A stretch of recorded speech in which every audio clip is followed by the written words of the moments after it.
ಇಷ್ಟೊತ್ತಾದ್ರೂ ಬರ್ಲಿಲ್ವ?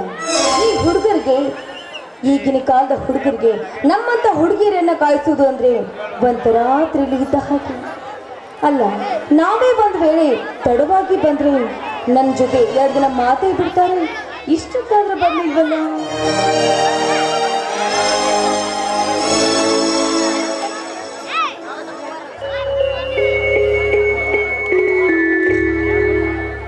Hello darling, ಬರುವುದು ಬೇಜಾರು ಮಾಡ್ಕೊಳ್ಬೇಡ ಚಿನ್ನ.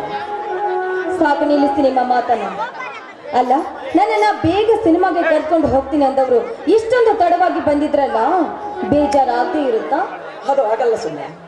ಮನೆಯಲ್ಲಿ ಸುಳ್ಳು ಹೇಳಿ ನನ್ನ ಫ್ರೆಂಡ್ಸ್ ಎಲ್ಲ ತಪ್ಪಿಸ್ಕೊಂಡು ಹೋಗೋಷ್ಟಲ್ಲಿ ಇಷ್ಟೊತ್ತಾಯ್ತು ಚಿನ್ನ. ಅದಕ್ಕೆ ಬೇಜಾರು ಮಾಡ್ಕೊಳ್ತೀನಿ. ಹಾಗಂತ ಎಷ್ಟು ದಿನ ಅಂತ ಹೀಗೆ ಇರೋದು? ನೋಡಿ, ಪ್ರೀತಿ ಮಾಡಿದಿವೆ ಅಂದ ಮೇಲೆ ಧೈರ್ಯ ಅನ್ನೋದು ಇರಬೇಕು. ಧೈರ್ಯ ಇಲ್ಲ ಅಂದ್ರೆ ಪ್ರೀತಿ ಮಾಡಬಾರ್ದು. ಓಹೋ, ಏನ್ ಮಹಾರಾಣಿಯವರು ಪ್ರೀತಿ ಪ್ರೇಮದ ಬಗ್ಗೆ ತುಂಬಾನೇ ಮಾತಾಡ್ತಿದ್ರ. ಏನ್ ಚೆಲುವಿನ ಚಿತ್ತರ ಫಿಲ್ಮ್ ನೋಡ್ಕೊಂಡ್ ಬಂದ್ರು ಹೇಗೋ? ಜಗದೀಶ್, ನಾನು ಮಾತಾಡುವ ಮಾತುಗಳು ನಿಮಗೆಲ್ಲ ಈ ರೀತಿ ಅಸಹ್ಯವಾಗಿ ಕಾಣ್ತಾ ಇದೆಯಾ? ನೋಡು, ನಾನು ಸೀರಿಯಸ್ ಆಗಿ ಹೇಳ್ತಾ ಇದ್ದೀನಿ. ನಿಮ್ಮನ್ನ ಬಿಟ್ಟಿರ್ಲಿಕ್ಕೆ ನನ್ನಿಂದ ಆಗುದು. ನಾನು ನಿಮ್ಮನ್ನ ಪ್ರೀತಿ ಮಾಡಿದಾಗಿಂದ ನನ್ನ ಹೃದಯದಲ್ಲಿ ಒಂಥರ. ಸುಮಾ, ನಾನು ಕೂಡ ಅಷ್ಟೇ. ನಿನ್ನನ್ನ ನನ್ನ ಮನಸ್ಸಿನಲ್ಲಿಟ್ಟುಕೊಂಡು ನನ್ನ ಪ್ರಾಣಕ್ಕಿಂತ ಹೆಚ್ಚಾಗಿ ಪ್ರೀತಿಸುತ್ತಿದ್ದೇನೆ. ನಿನ್ನನ್ನ ಒಂದು ಕ್ಷಣ ಕೂಡ ನನ್ನಿಂದಲೂ ಬಿಟ್ಟು ಆಗ್ತಿಲ್ಲ ಕಣೆ.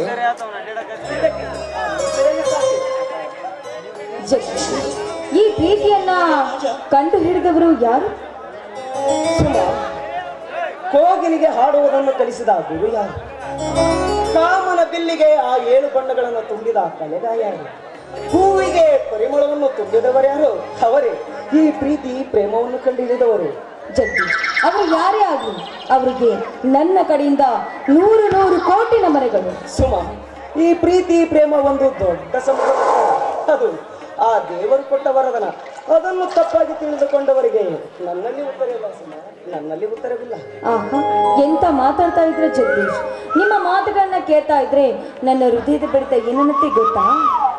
ನಿಮ್ಮಿಂದ ಮುತ್ತು ಬೇಕು ಅಂತ ಹಠ ಹಿಡಿದಿದೆ. ನಿನ್ನ ಆಸೆಯನ್ನು ನಾನೇಕೆ ಬೇಡ ಎನ್ನಲು ಬಾಸುಮ.